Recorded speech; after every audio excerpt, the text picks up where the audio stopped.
ಕೋಟಿಗೊಬ್ಬ ಶರಣ. ಸೊ ವಿಷಯ ಏನಪ್ಪಾ ಅಂತಂದ್ರೆ ಒಂದು ಚಾನಲ್ ಕ್ರಿಯೇಟ್ ಮಾಡೀವಿ ನಾವು ಇನ್ಸ್ಟಾಗ್ರಾಮ್ದು ಮತ್ತು ಯೂಟ್ಯೂಬ್ ಒಳಗೆ. ಅದ್ರ ಹೆಸರು ಬಂದುಬಿಟ್ಟು ಕಲಬುರ್ಗಿ ಡೈರಿ ಅಂತೇಳಿ. ಏನು ಮಾಡ್ತೀವಪ್ಪ ಅಂದ್ರೆ ಗುಲ್ಬರ್ಗದಾಗ ಇರೋಂಥ ಮನೆಗಳೇನಿರ್ತಾವ ಕೆಲವೊಬ್ರು ಭಾಳ ಚಂದ ಕಟ್ಟಾರ.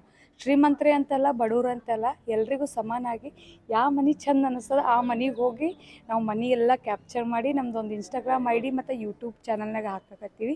ಸೊ ಅದಕ್ಕೆ ನಿಮಗೇನು ಅನ್ನಿಸ್ತದ, ನಿಮ್ಮ ಒಪಿನಿಯನನ್ನು ಶೇರ್ ಮಾಡ್ಕೊ ಅಂಕಲ್. ಫಸ್ಟ್ ನೀವು ಕಲಬುರ್ಗಿನಲ್ಲಿ ಕಲಬುರ್ಗಿ ಓಮ್ ಡೈರೀಸ್ ಅಂತೇಳ್ಬಿಟ್ಟು ಈ ಒಂದು ಚಾನಲ್ ಹೊಸದಾಗಿ ನೀವು ಪ್ರಾರಂಭಗೊಳಿಸಿದ್ದೀರಿ.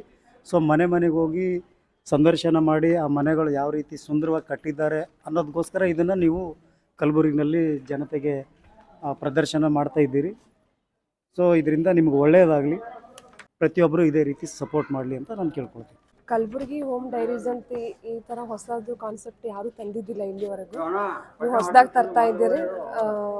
ನಿಮ್ಮ ಟೀಮಿಗೆ ಆಲ್ ದ ಬೆಸ್ಟ್ ಅಂತ ಹೇಳ್ತೀನಿ. ಇದೇ ಥರ ಎಲ್ಲ ಜನರು ನಿಮ್ಗೆ ಸಪೋರ್ಟ್ ಮಾಡಲಿ ಅಂತ ನನ್ನ ಕಡೆಯಿಂದ ಹಾರೈಸ್ತೀನಿ. ಏನಾದರೂ ಈ ರೀತಿ ಚಾನಲ್ ಕ್ರಿಯೇಟ್ ಮಾಡಿದ್ದು ಒಳ್ಳೇದೇ. ಬಿಕಾಸ್ ಯಾರಾದರೂ ಮನೆ ಕಟ್ತಾ ಇದ್ರೆ ಅವ್ರಿಗೆ ಈ ರೀತಿ ನಾವು ಕಟ್ಬೋದು ಅನ್ನೋ ಐಡಿಯಾಸ್ ಬರ್ತಾವ. ಮತ್ತು ಯಾವುದಾದ್ರೂ ಅವ್ರ ಮನೇಲಿರೋ ವಸ್ತುಗಳು ನೋಡಿ ನಮಗೂ ಈ ರೀತಿ ತೊಗೋಬೇಕಂತ ಹೇಳಿ ಆಸೆ ಇಡ್ತಾವ. ಇದು ಎಲ್ಲರಿಗೂ ಹೆಲ್ಪ್ ಆಗ್ತದೆ. ಮನೆ ಕಟ್ಟೋರಿಗೂ ಹೆಲ್ಪ್ ಮಾಡ್ತದೆ, ಮನೆ ಕಟ್ಟಿ ಮಾರೋರಿಗೂ ಹೆಲ್ಪ್ ಮಾಡ್ತದೆ, ಆ್ಯಂಡ್ ನೋಡೋರಿಗೂ ನಾವು ಈ ರೀತಿ ಕಟ್ಟಬೇಕು ಅಂತ ಅನಿಸ್ತದೆ. ಎಲ್ಲರ ಒಳಗಿಂದ ಅದು ಆಸೆ ಒಂದು ಸ್ವಲ್ಪ ಹೆಚ್ಚಿಗೆ ಮಾಡಿದಾಗ ಆಗ್ತದೆ. All the best. I think ಎಲ್ಲ ಒಳ್ಳೇದಾಗುತ್ತೆ. ಇಲ್ಲಿನಿಂದ ಸ್ಟಾರ್ಟ್ ಮಾಡತ್ತೀರಂದ್ರೆ ಇಲ್ಲಿನಿಂದ ಎಲ್ಲ ಒಳ್ಳೇದಾಗಲಿ. ಶರಣನ್ ಗುಡ್ಲಿಕ್ಕೆ ಸ್ಟಾರ್ಟ್ ಮಾಡತ್ತೀರಿ, ಶರಣ ಎಲ್ಲ ನೋಡ್ಕೊಂಡು ಪರಶಿವನ ಹರಣ.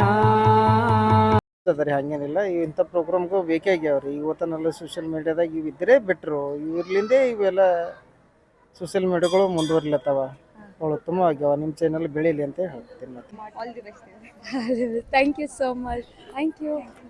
Kalaburagi home diaries all the best. Thank you so much. Kalaburagi diary all the best. Congratulation brother.